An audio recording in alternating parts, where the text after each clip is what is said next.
Oh, hallo, servus, grüß dich. Wie geht es Ihnen? Ich bin der Dieter Schultz, ich komme aus München. Ich bin 30 Jahre alt. Dieses Jahr, ich war Bauer. Jetzt, ich bin Soldat. Soldat mit schlechtes Kaffee. Es schmeckt nicht so gut. Aber, ach ja.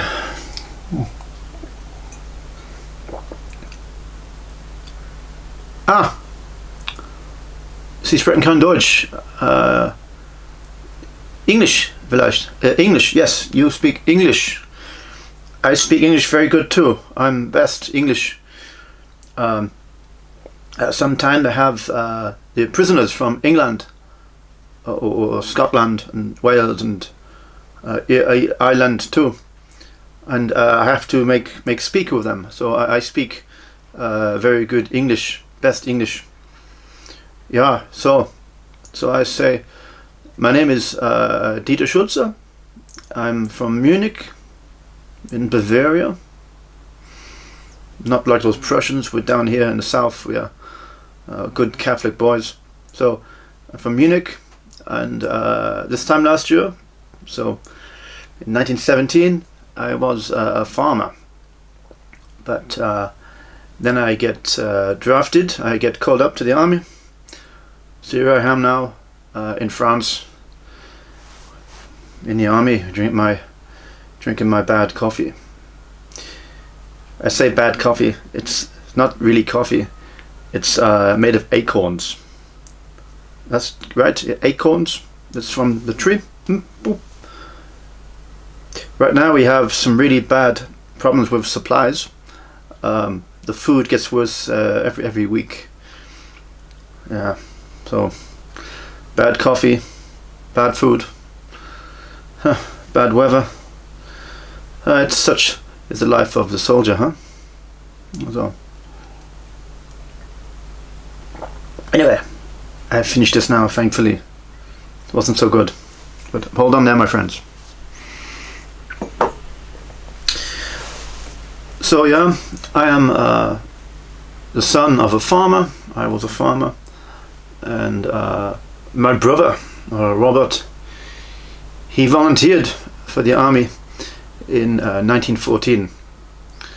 He's very proud to be in the army, and we were in the main square in Munich, and there was a big parade. This was, I think, August the 2nd, 1914.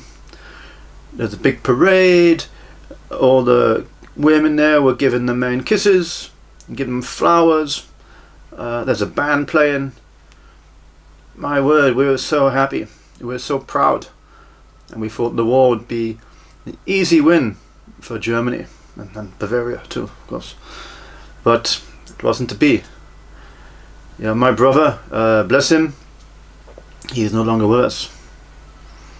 You know why he's no longer with us? Oh, let me show you, my friends. Let me show you what he was wearing in 1914. Okay. Hang on.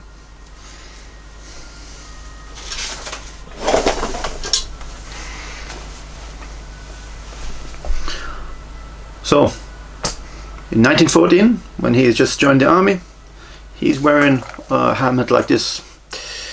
We call this the Pickelhalb spiked helmet. Yeah, to you it maybe looks a bit funny, but it's a very old design. And the idea was that the spike, if you have a man on the horse or you're in the cavalry, he has a big sword. If he hits you on the head, it will deflect the blow a little bit. We have a big plate on the front, and this is for Bavaria. You can see there it has the Bavarian coat of arms, and it says Im Treue Fest, im strong loyalty to our beloved King, Ludwig III. And you see also it's made of leather. Huh? That's not good for bullets or the shrapnel. Shrapnel, you know the shrapnel from the bombs? Yeah. So let me show you some shrapnel. This here is, I think this is from a British gun, from a British howitzer. It's made of steel. and it's very, very sharp, and when it explodes it's red hot and going at around 3,000 kilometers an hour. Luckily for my brother, he did not suffer. It was very quick. But you see, a leather helmet against steel, well, it's not such a good idea, is it? So shrapnel from a British howitzer. That's a big gun. That's a cannon. Yeah, a cannon. A big cannon. They fire this, and it explodes, and you have the shrapnel. No, not so good, huh? Could really ruin your day. Well, as it ruined my brother's day. God bless him. Also, in 1914, my brother, he would have worn a hat a bit like this one. See, it's a bit like my hat here, but here I have a green band, and the two badges you can see. This is for Germany, the German Reich, the German Empire, which is ruled by our beloved Kaiser in Berlin. Okay, it's not as good as our King Ludwig here in Munich, but he's also very important.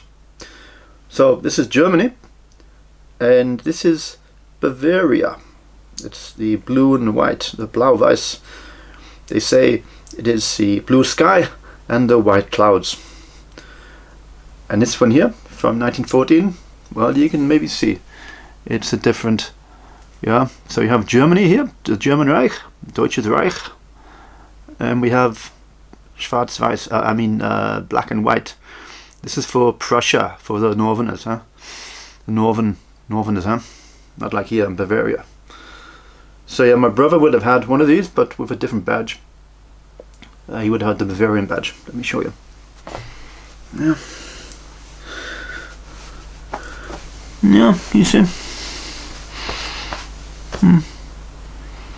No, I'm no Prussian. No, I prefer my Bavarian one, so take this off. Yeah.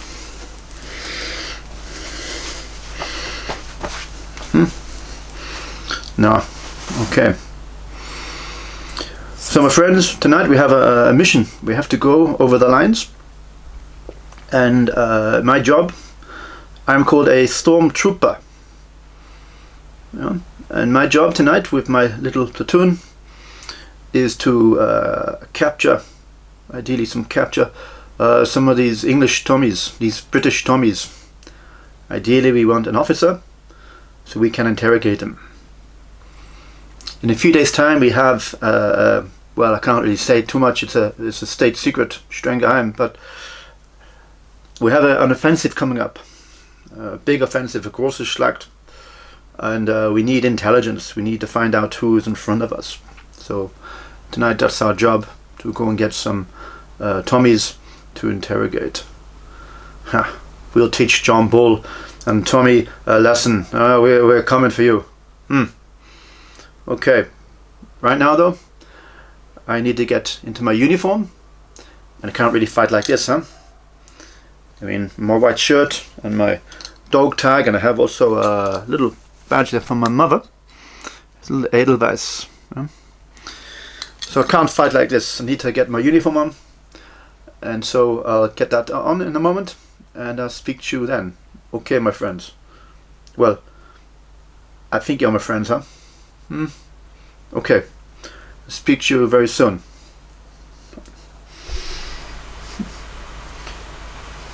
So, hello there, my friends. So, as you can now see, I'm in my uniform jacket. We call this in German a Feldbluse, a field blouse. But no, it's not the blouse like for the girl.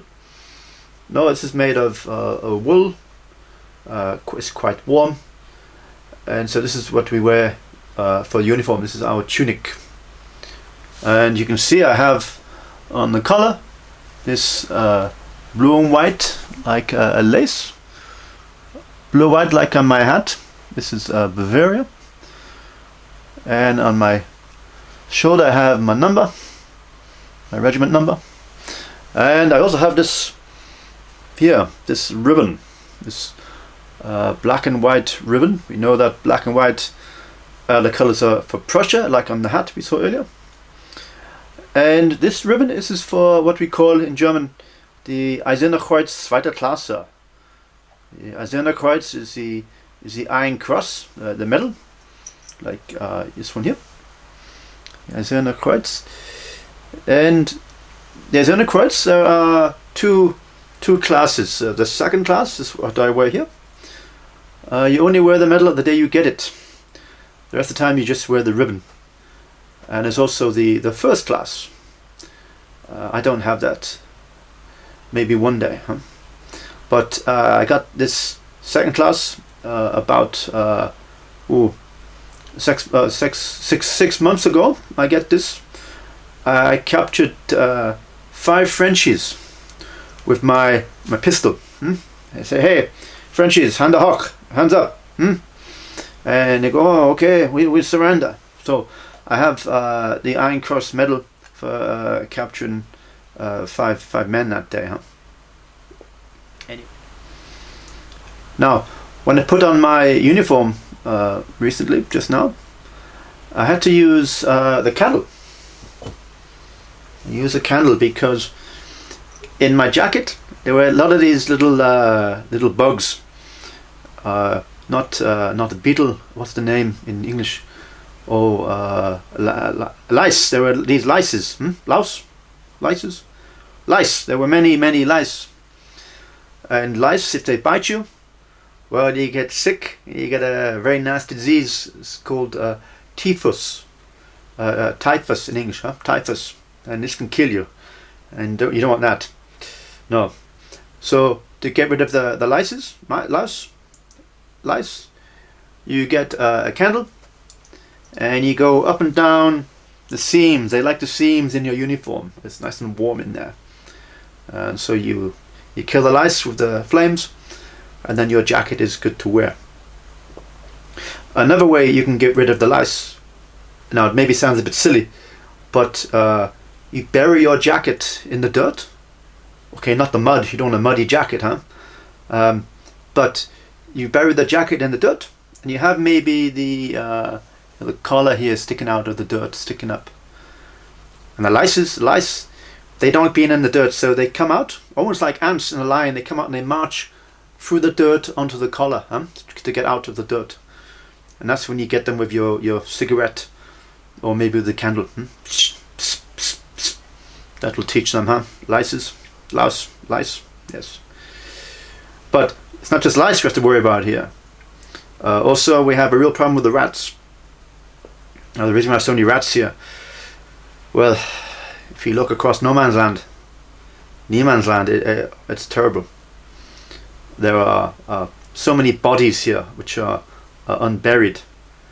Even though when you bury, sometimes you get the artillery and just digs them up again, or you get bits of bodies. Huh? It's really awful. And you know, the rats, they love it, huh? It's like a free feast for them.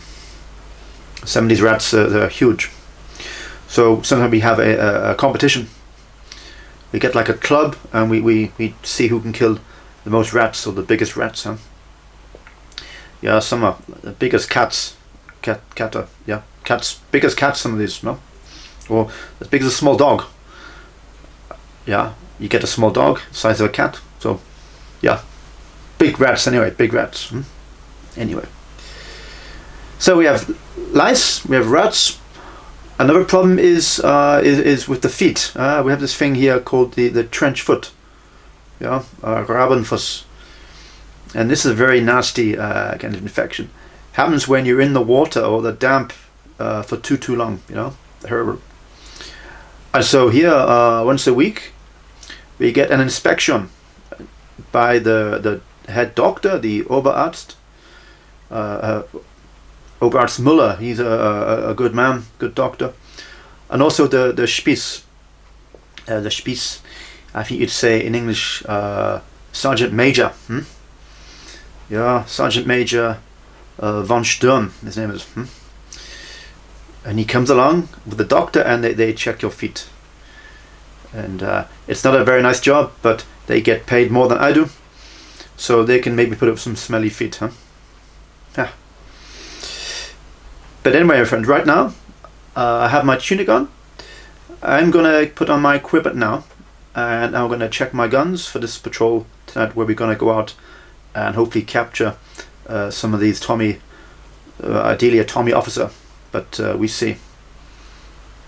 Okay, I'll be back in a moment, my friends. Stay put. Yeah, so now I have on my belt my cartridge pouches for my rifle. I'm also carrying my gas mask. We'll be using gas tonight. Shogun, was? Oh, so.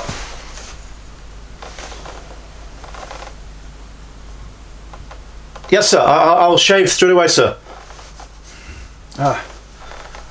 Yeah. What a dumb cop I was. Today I haven't shaved. And with the gas mask, you need to have a airtight seal. Otherwise, the gas mask doesn't work, no?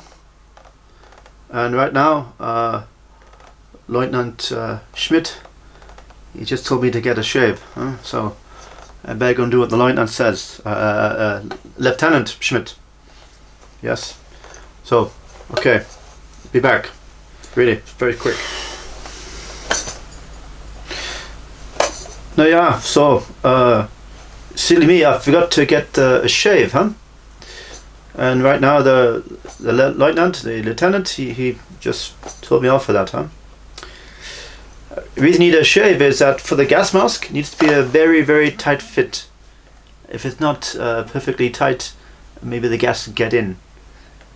Now, when my brother joined the army, there was a fashion for big mustaches.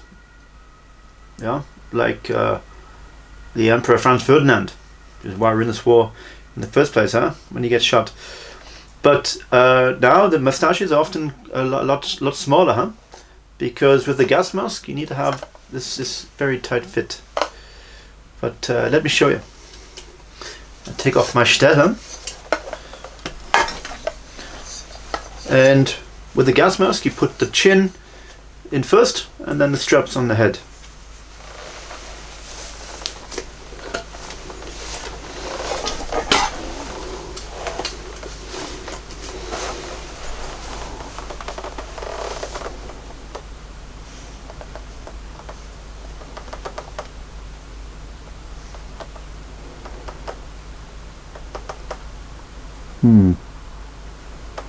Well, it's a bit difficult to see out. It's not perfect, these lenses, but it's better than being killed by gas, huh? Particularly by your own gas. That'd be really stupid.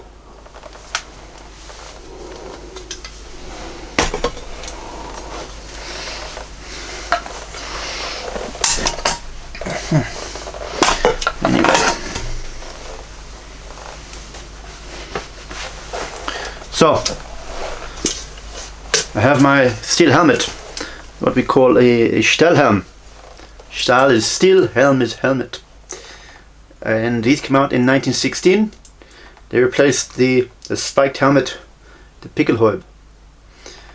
Now originally these were a grey color, but we had orders recently to make them camouflage, so we camouflage paint like this. You see the chin strap here, it's on the peak. I don't wear it like this for a good reason.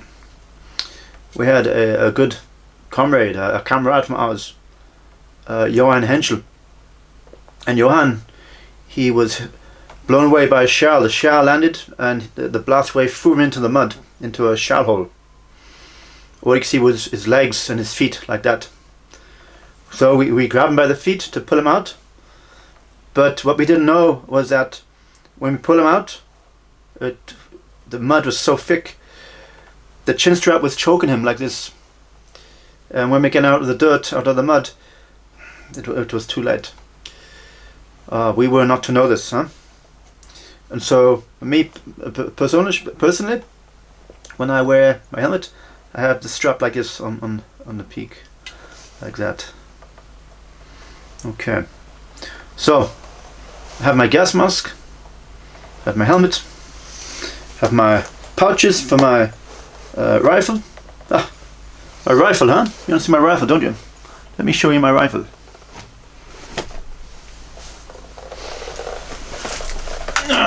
Okay. So my rifle here, it's a very accurate rifle, but you can see it's very, very long, huh? And with a bayonet on the end to it, it's too big really for the trenches.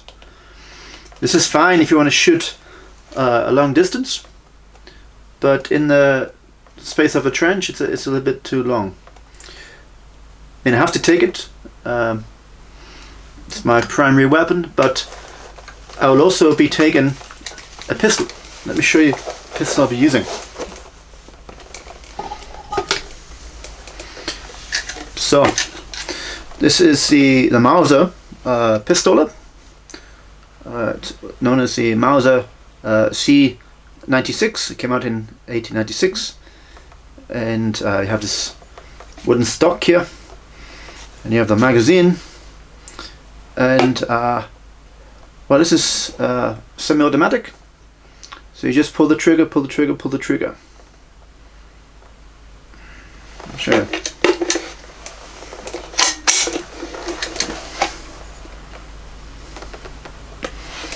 Oh yeah, okie doke.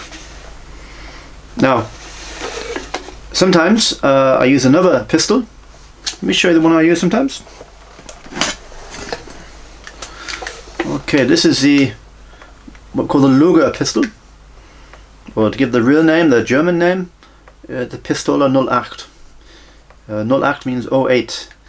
It came out in 1908. But tonight I'll be using the Mauser. The reason I use the Mauser is that this pistol, well, if you see the mechanism just there, it's open to the dirt, and this gun doesn't like the dirt at all. Has to be kept spotlessly clean, which is as it should be, huh? But tonight on this mission, no, I'll take the Mauser, thank you. I also have this dagger here. Let me show you my dagger.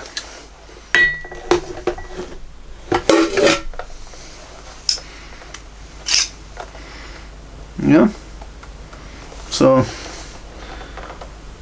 it's good for killing enemies, but also very good for open up a can of meat or a can of vegetables we get sometimes, huh? Yeah.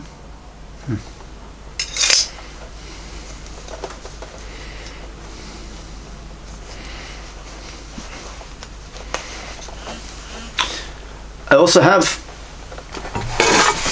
my spade.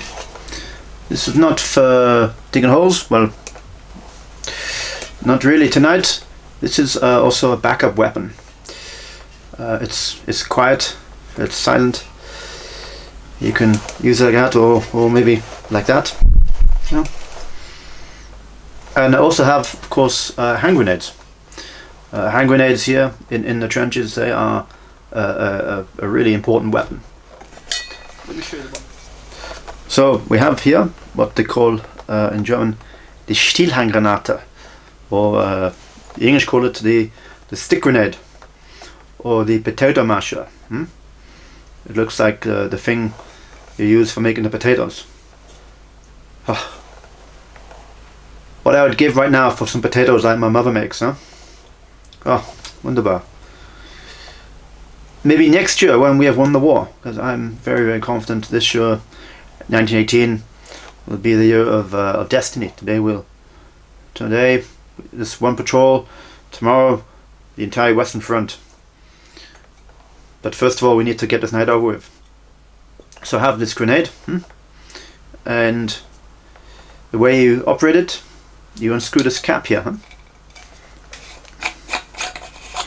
and in the cap there's a string, and there's a porcelain ball here, and you pull the string and that ball, and then you have to throw it very, very far.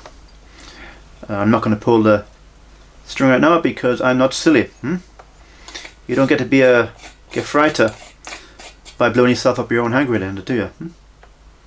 So you pull out the string and then you throw it. It's important to hit the deck as soon as possible, because there's metal coming at you from your own grenade. And it has this clip, so you can clip it onto your straps like that. You can see. Okay. Well, I think the time has come, my friends. The the moment of destiny, the moment of decision has come. Right. I'm going to go. Hopefully get some prisoners. Hopefully not get killed. And I'll see you very soon, my friends. Okay. That's a promise. I'll see you very soon. Okay.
Oh, hello, my friends.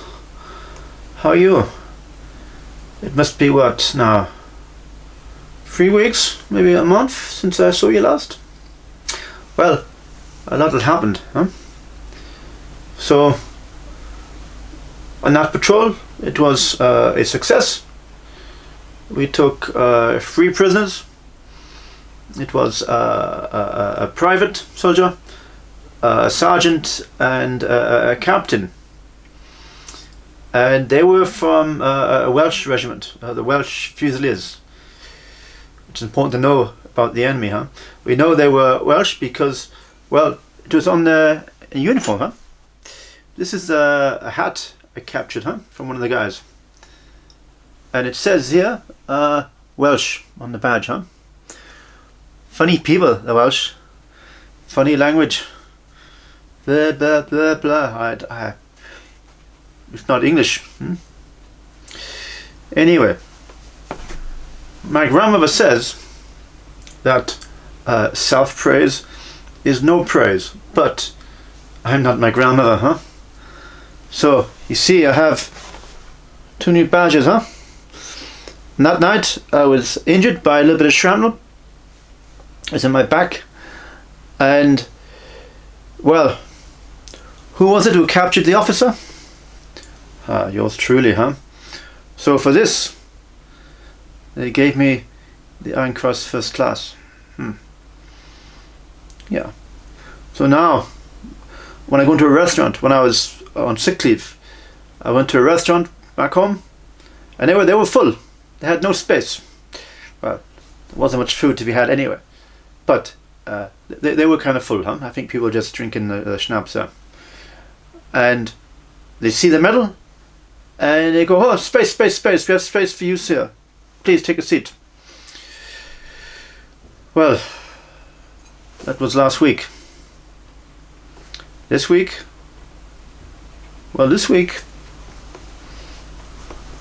they've signed this thing called the armistice, and it comes in to effect tomorrow at 11 o'clock on 11th of November 1918. What does this mean for me? I don't know. What does it mean for Germany? I don't know. What does it mean for Bavaria? I don't know.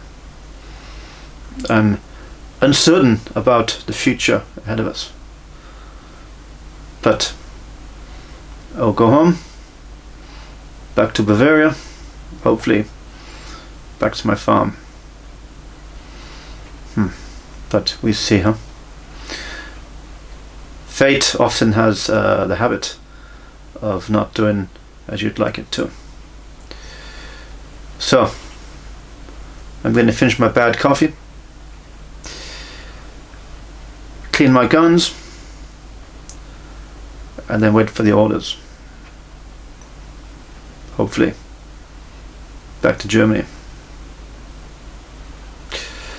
Well, my friends, hope you've learned something from me today. Hope it's been an interesting lesson for you, an interesting time. My name is Schultze.